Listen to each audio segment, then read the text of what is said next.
The wind over the Japanese plains carried the scent of pine resin and river mist. In the faint morning haze, before the first clang of armor echoed through the valleys, there was always silence. A silence broken only by the creak of a bowstring stretched by a warrior's steady hand. In that sound lived centuries of discipline, faith, and pride. The bow, yumi, was not merely a weapon. It was an extension of a man's breath, his will, and his place within the vast order of heaven and earth.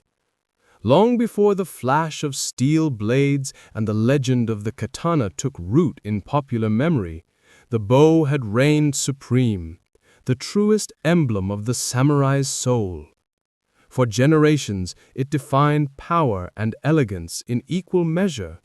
Across the rice fields and mountain strongholds of the Heian and Kamakura eras, lords and vassals bowed before the sacred arch of the yumi as before a god.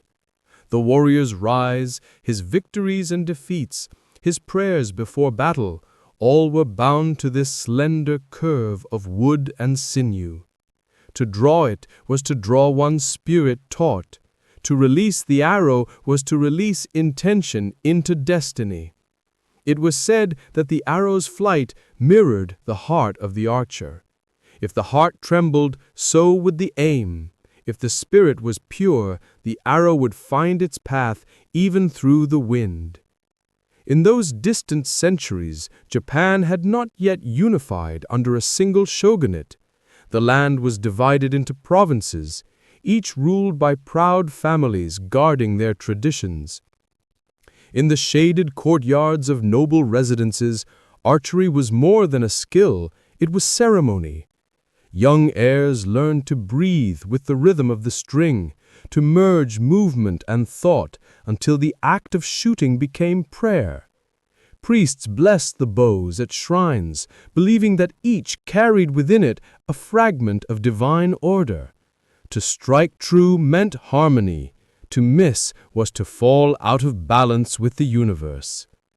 The art of the bow demanded silence and presence. In the dim light of dawn, samurai stood motionless before straw targets, their robes stirring in the wind.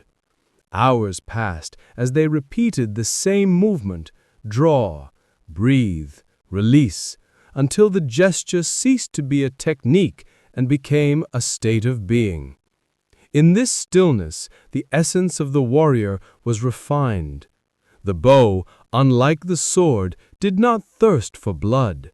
It sought perfection. Through it, the samurai learned patience, humility, and control. And though many would later die by the blade, it was the bow that first taught them the path of mastery. Yet within that serenity lay tension. The world beyond the temple walls was changing. Clans clashed, farmers took up arms, and the old codes began to shift. The bow, once the voice of the gods, was about to meet its first rivals. Weapons of steel, strategy, and ambition.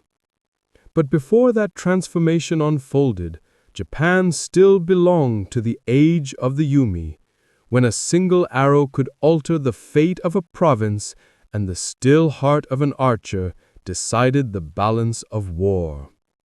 And so, in the pale light of those ancient mornings, the story of samurai archery begins, in a land divided, under the whisper of arrows cutting the mist, where the bow was not only the weapon of a warrior, but the mirror of his soul. Long before the rise of great samurai houses and the thunder of war drums, there existed another Japan, a land of dense forests, reed-covered plains, and quiet river settlements. In those days, when emperors ruled from Kyoto, but their influence seldom reached the mountains, the bow already held sacred power. It appeared in myth and ceremony long before it appeared in war. Ancient chronicles told of gods who shot arrows to cleanse the world of plague and to summon the sun from darkness. Every noble family treasured bows as divine gifts, and every clan traced its lineage to a legendary archer whose arrow, once loosed, never failed its mark. Among the early aristocracy, archery became a language of prestige. To wield the bow with elegance was proof of one's refinement and spiritual balance. The great families of the Heian court measured not only poetry and calligraphy, but the grace of an archer's draw. Beneath the cherry trees of palace gardens, men in layered robes competed in archery ceremonies known as Yabusame no Gi, where silence was broken only by the deep breath before release and the sharp whisper of a reed arrow slicing through air. A perfect shot was not celebrated with applause. It was met with a solemn nod, for the archer had momentarily touched the eternal order of things. But the art did not remain confined to courtyards and shrines. As the centuries passed and noble houses grew restless, the bow found its place on horseback, a union that would shape the Japanese warrior into something entirely new. Mounted archery, Yabusame, emerged as both sport and warfare. A rider galloped across narrow lanes bordered by wooden fences, his bow longer than his height, his balance held by years of practice. He would draw, aim, and release 3 arrows at full speed, each intended for a wooden target that symbolized an enemy's soul. The sound of hooves and arrows blended into a single rhythm, the pulse of Japan's coming warrior age. It was during these tournaments that the spiritual and the martial intertwined. To hit the target was not merely victory, it was proof of inner harmony. The great houses began to train their retainers in the same art, transforming ritual skill into a weapon of war. By the dawn of the Kamakura period, the line between ceremony and battlefield had vanished. The archer was no longer a courtly noble. He was a soldier bound by loyalty and code. From this evolution, the first true samurai were born, men who lived between serenity and death, between the prayer of the bow and the cry of combat. Still, the origins of their art were never forgotten.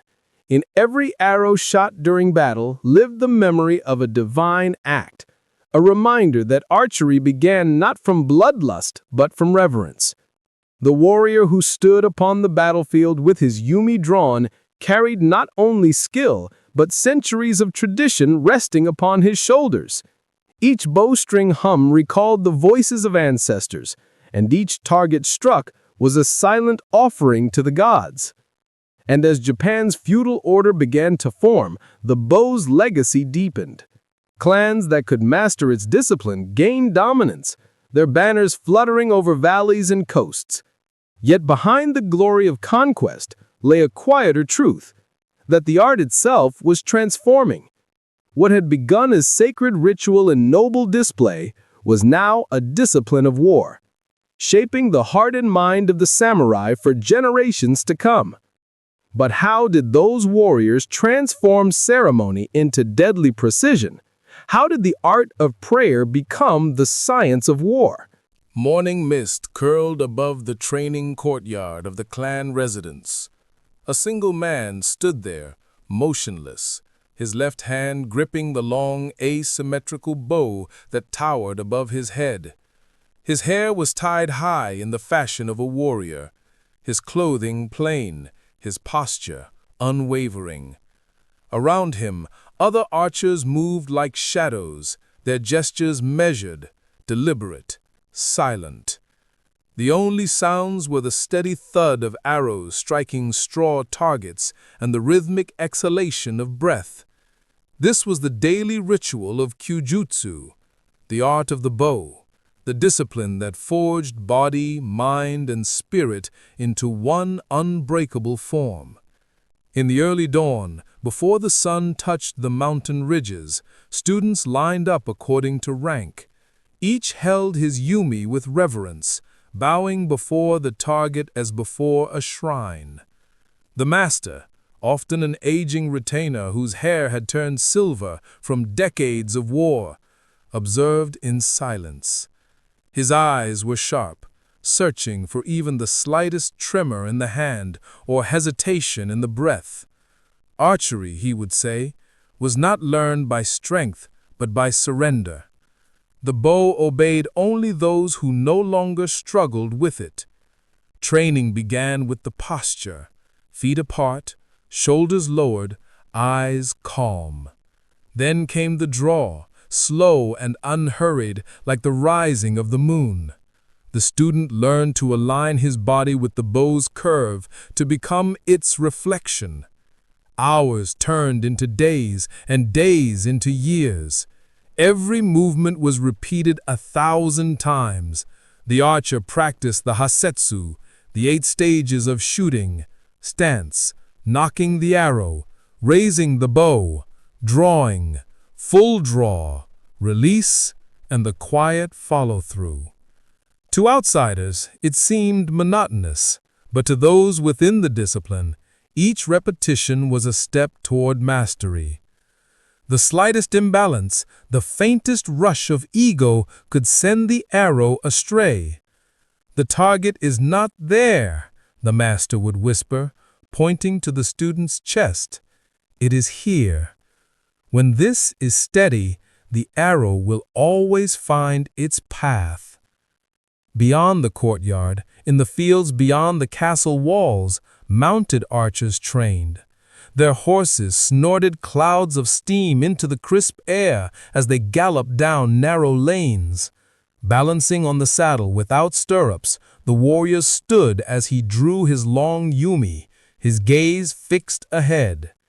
The challenge was not only to strike the target, but to do so at full speed. 3 arrows and 1 breath, 3 chances to harmonize movement and stillness. The sound of galloping hooves and snapping bowstrings echoed through the valley like thunder, a living song of discipline and danger. Training was not limited to strength. The archer was expected to control the rhythm of his own heart. Breathing exercises, meditation, and recitation of old sutras accompanied every lesson. When the wind shifted, the master would make the students stand in it, eyes half closed, until they could sense the air's direction, not with sight, but with intuition. The bow teaches listening, not to others, but to the silence between. Evenings were for maintenance, polishing arrow shafts, straightening feathers, and restringing the bow. Each piece of equipment was tended to as if alive. The waxed string was smoothed with ash, the bamboo body wiped with oil, the quiver set beside the futon with care. The warrior's bow was his soul, and neglect of it was considered neglect of duty. Those who achieved perfection in practice were said to move like wind and strike like light, invisible until the moment of impact. Yet behind all the calm repetition lay tension. The training grounds were not eternal sanctuaries. Whispers of war drifted through the provinces, and every arrow released in peace was a preparation for one fired in anger. The masters knew it. They watched their pupils with quiet sorrow, for soon these young men who sought harmony and the string's vibration would test their skill against the flesh and armor of another. And when that day came, when discipline met chaos, what would remain of the serenity of the bow? In the cool twilight of the armory, the scent of oiled wood, feathers, and lacquer hung heavy in the air. Rows of bows lined the walls, tall, elegant, slightly curved shapes that seemed more like living creatures than weapons. To an untrained eye, they looked similar, yet to a samurai, each yumi possessed a distinct voice, a personality, a spirit of its own. Crafted from laminated bamboo and mulberry, polished by months of careful hands, the Japanese bow was unlike any other in the world, a masterpiece of asymmetry, grace, and precision. Its upper limb was longer than the lower, a design born from necessity and refined by centuries of practice. It allowed the archer to shoot from horseback without the lower limb striking the saddle, to draw with fluidity, and to balance power with control. The daiku, the great bow, was the standard of the warrior class. Over 2 meters tall, it demanded strength, but also humility, for it could not be forced. A good bow resisted arrogance. It bent only for those who matched its rhythm. Shorter bows, the hankyu, were used for training, or by foot soldiers in the thick of battle, where maneuvering space was scarce. Yet even these smaller versions retain the elegance of the great one, the same delicate curvature, the same solemn beauty of form. No two yumi were ever identical. Each was attuned to the warrior who wielded it, shaped to the span of his arm and the tension of his draw. The arrows, ya, were just as carefully made. Shafts of bamboo were chosen according to season, the grain inspected for purity. Feathers from eagles, hawks, or even cranes adorned their tails, each cut and balanced with mathematical care. The fletching determined the arrow's flight, its spin, its whisper, its precision in the wind. There were yanone, arrowheads of countless shapes, slender and piercing for armor, broad and barbed for horses, bladed and forked for ritual and sport. Some were engraved with family crests, others with protective charms. Before battle, a warrior might press a yanone to his forehead in prayer, seeking the gods' favor before drawing the string. The quiver, ebira, hung diagonally over the shoulder, a wooden case bound in leather, sometimes decorated with tassels or metal ornaments. For ceremonies, it was adorned with silk cords, but for war, it bore the marks of smoke, mud, and blood. The sound of arrows sliding against its rim was a quiet prelude to violence, a sound every samurai learned to recognize in the dark. Alongside it, the archer carried a glove, yugake, made of deerskin or bear hide, its thumb reinforced with bone or horn to protect against the string's bite. When he raised the bow, the glove became the mediator between flesh and weapon, spirit and execution. Among all these objects, none was purely utilitarian. Every element carried symbolism. The yumi represented heaven and earth, its curve a bridge between the two. The arrow, born of air, was the link between intention and consequence. Even the bowstring, often made of hemp or silk, was treated with reverence. Its sound was said to echo the heartbeat of the gods. When the warrior nocked an arrow, he performed an ancient rite, one that joined him to the past and to the invisible forces of the universe. In times of peace, the same equipment adorned the walls of shrines and halls. During ceremonies, archers in formal armor, lacquered plates, embroidered sleeves, tall eboshi hats, shot ritual arrows toward symbolic targets, invoking blessings for harvests, prosperity, or protection from disease. Each bow was both a weapon and an offering. The act of shooting was both a declaration of power and a confession of faith. And yet, as craftsmanship reached its zenith, whispers began to spread of new weapons, of metal tubes brought by foreign traders, thunderous and strange. The old masters felt unease, sensing that the age of the bow, though still glorious, was entering its twilight. Still, in every province, the bowyers worked through the night, their hands steady, their hearts unwilling to surrender tradition. For even as the world changed, the samurai knew the true power of the bow was not in its range or its force, but in the calm that guided its release. But what would happen when war itself forgot the silence that once defined it? Smoke drifted across the plains of the Genpei War, where banners bearing the crests of Minamoto and Taira rippled under a red dawn.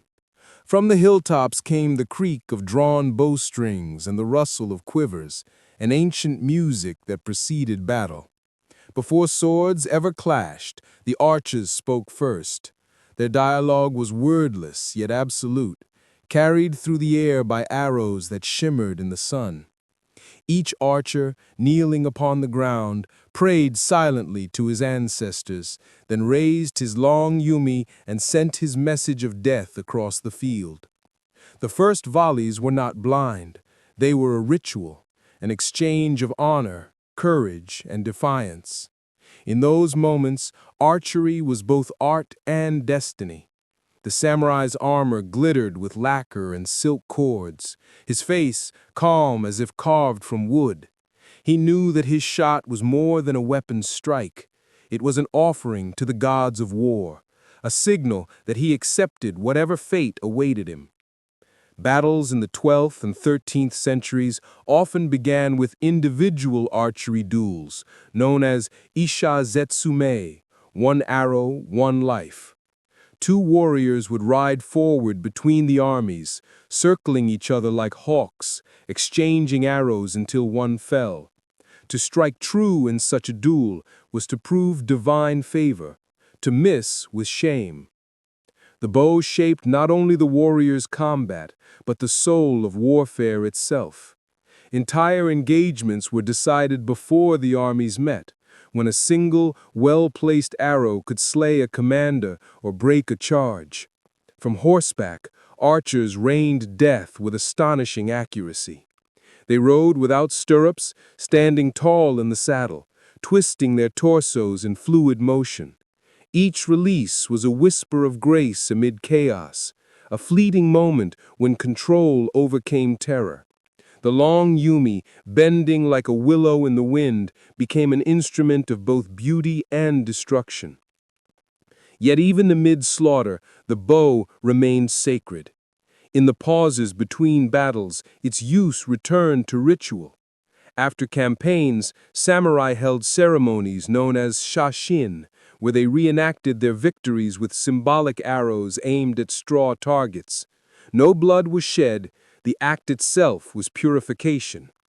Temples often invited archers to shoot arrows into the sea or toward mountain peaks to drive away malevolent spirits. Each release was a prayer, each arrow a message to heaven. The art of yabusame, mounted ceremonial archery, embodied this union of faith and warfare. At the great shrines of Kamakura and Nikko, archers in full battle dress galloped down long wooden tracks, releasing 3 arrows at 3 wooden targets. Drums beat like thunder, priests chanted, and spectators held their breath. If all 3 arrows struck true, it was taken as a sign that the nation's balance was preserved, that the gods smiled upon the people.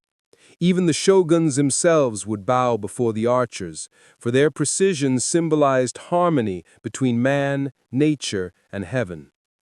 But as the centuries advanced, a new sound began to intrude upon the silence of the bow: the roar of gunfire. Portuguese traders brought muskets to Japan in the 16th century, and with them a new philosophy of war. The Tanegashima, crude and heavy, could kill a man with little skill or ceremony. To the old masters, it was a violation of everything sacred. A musket had no rhythm, no breath, no spiritual echo. It replaced the purity of discipline with mechanical certainty. Many archers laid down their bows in despair, believing their art was dying. Yet others persisted. In hidden dojos and temple yards, they continued to draw and release, not for victory, but for remembrance. The bow endured because it had already transcended its purpose. Even in the shadow of gunpowder, samurai still trained with the yumi not to wage war, but to preserve balance within themselves. The weapon had become a mirror, reflecting the path of the spirit more than the battlefield.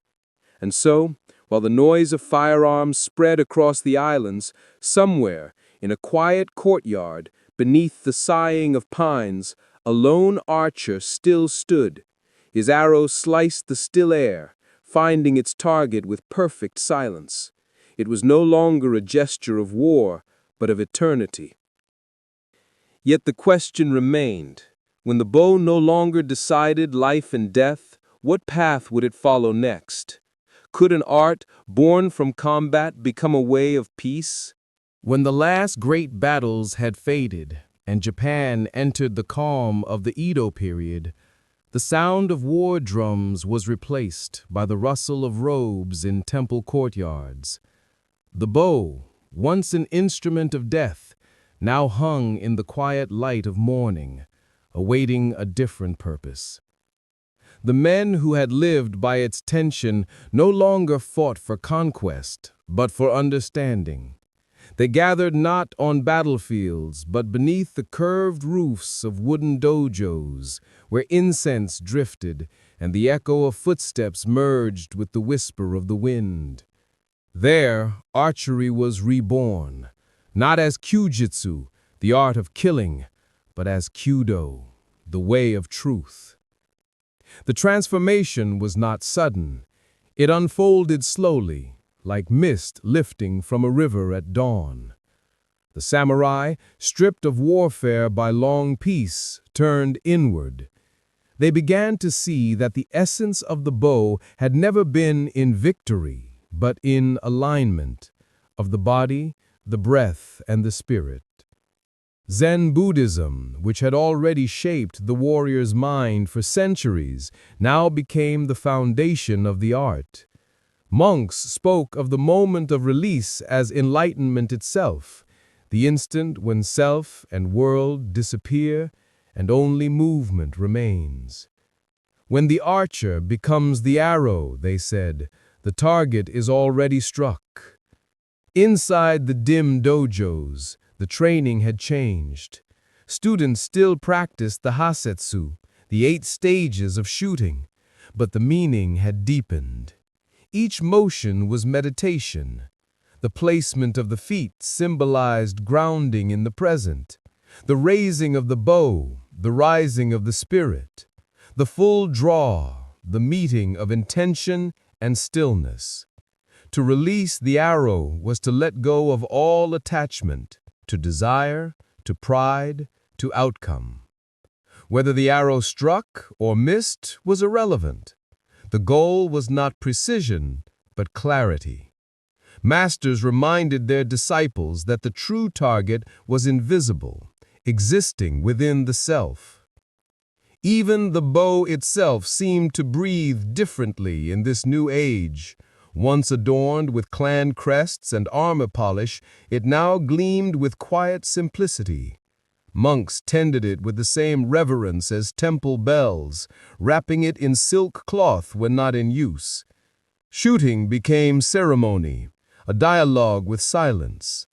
At dawn, practitioners knelt on polished floors, eyes half closed, the world outside fading to a blur. The string's vibration became a mantra, the arrow's flight an act of purification. To watch an archer shoot in this way was to witness stillness in motion, a living poem of discipline and surrender. Through the centuries, Kyudo became a bridge between eras. It connected the fury of the battlefield with the calm of contemplation, the warrior's pride with the monk's humility. Men of noble birth and common farmers alike took up the bow, seeking not conquest but harmony. In the still gardens of Kyoto, beneath maple leaves turning crimson in autumn, they stood shoulder to shoulder, drawing and releasing in perfect rhythm. Each arrow loosed was a reminder of impermanence. It flew, it vanished, it fell, just as every breath and every life must. And yet, in this calm pursuit of inner truth, there remained echoes of the past. The spirit of the ancient archer still lingered in the curve of every yumi. The same discipline, the same reverence for form, the same awareness of mortality guided each motion. To draw the bow was still to face one's fate. Only now the battlefield lay within. Modern masters would later describe Kyudo as a mirror, one that reveals the heart of the archer without mercy. If his mind wavers, the arrow wavers. If his spirit is clouded, the target remains untouched. Thus, practice became a lifelong pilgrimage. The string thumb replaced the clash of swords. The whisper of feathers replaced the cries of men. As centuries passed, Japan changed again. Cities rose, and the ancient fields where warriors once trained turned to streets of stone and glass. Yet even in quiet halls, hidden among temples and universities, the tradition endured. Young students, dressed in white, still stood in perfect silence before the target. They bowed deeply, raised their long asymmetrical bows, and drew, slow, deliberate, timeless. The arrow's release echoed softly, like a breath exhaled into eternity. Thus the bow that once divided men in battle now united them in peace.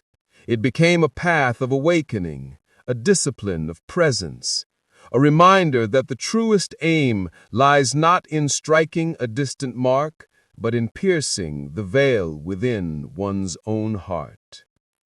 And somewhere, in the space between the draw and the release, between the heartbeat and the breath, the ancient spirit of the samurai still waits, silent, eternal, guiding the arrow not toward victory, but toward understanding.